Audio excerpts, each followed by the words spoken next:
I first want to say congratulations, Ambassador Greer, on your confirmation and your immediate work on President Trump's bold trade agenda. I know is keeping you very busy. Thank you for being here with us. The only mistake is you went to the Senate before us, but you won't do that again, I'm sure. The Trump administration's trade policies are leveraging the power of the world's largest market to create fair trade relationships that level the playing field for American farmers, workers, and producers. The Trump agenda prioritizes the long-term prosperity of working families and communities ahead of short-term stock market swings. The American people are counting on us to think beyond today's headlines and stay focused on growing the economy and creating good-paying jobs.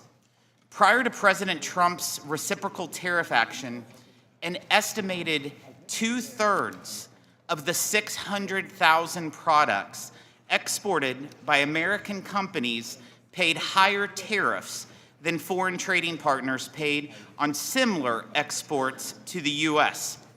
Thailand charges a 50% tariff on U.S. beef. Japan charges a 700% tariff on U.S. rice. Australia effectively blocks the sale of U.S. beef while we imported $3 billion from them just last year alone. The European Union rejects our biotech crops through a torturous 6-year regulatory process. It's only fair that we levy tariffs similar to the ones faced by American-made products. Since Inauguration Day, we have seen more than $5 trillion in commitments for new investments in the U.S., including after the announcement of the reciprocal tariffs.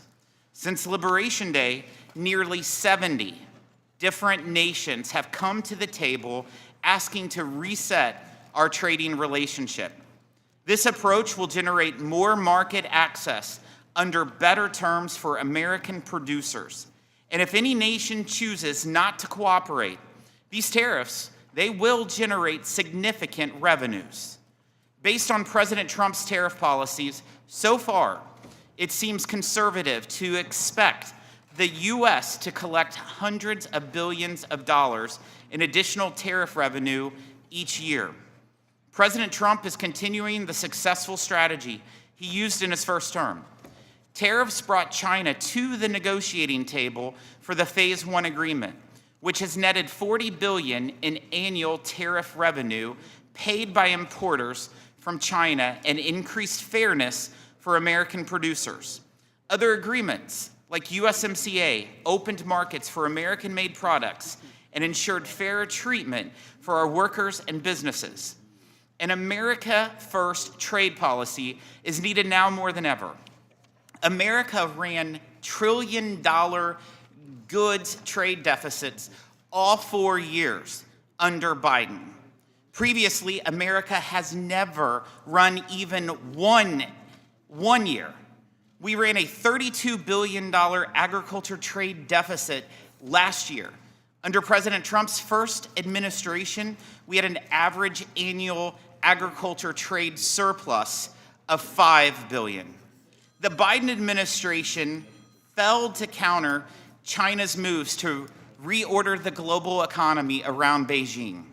Failure to assess whether China was adhering to the Phase 1 agreement meant the agreement was never truly enforced. The Trump administration is reviewing potential violations of the agreement, as well as exploring Section 232 and 301 investigations to further address unfair trade barriers ripe for enforcement actions.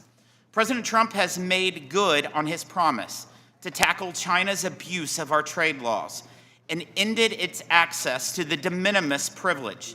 The administration's actions mirrored committee legislation passed last year to crack down on the instance of China's trade abuse, and President Trump has now set in motion a process to end the de minimis privilege globally to improve trade enforcement. The Biden administration had to be dragged into fighting Canada's denial of market access to our dairy farmers and Mexico's similar treatment of our corn farmers. The Trump administration will enforce trade agreements to benefit farmers and ranchers. Strong enforcement should be complemented with trade relationships that respect American workers and manufacturers. President Trump's tariffs have set the stage for the United States to negotiate from a position of strength. I fully anticipate more nations to come forward to reset their trading relationship with the United States. I represent an agriculture and manufacturing region under unfair trade policies. We've had factories shut down and lay off people in our district. The Dana Corporation, an auto parts company in Cape Girardeau, closed, killed 440 jobs, and shipped them to Mexico. A Briggs & Stratton factory where my mother worked in Rolla, Missouri, closed, killing 450 jobs, and shipped them other places. The Brown Shoe Company in Sikeston, Missouri, was just one of numerous brown shoe factories in our congressional district that closed, costing hundreds of jobs. Nordine closed in Poplar Bluff back in 2013, cutting 500 jobs and moved that production to Mexico. Noranda shut down its aluminum plant, costing 900 jobs in New Madrid, Missouri in 2016, before the aluminum tariffs.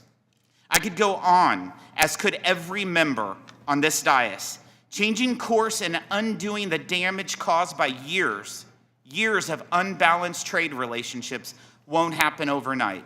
President Trump's economic agenda, from tariffs to tax relief to deregulation, is about making it competitive again to build, manufacture, grow, and produce in America. I look forward to working to change our trading relationships to a source of our nation's economic strength and revenue, not a source of decline and dependence.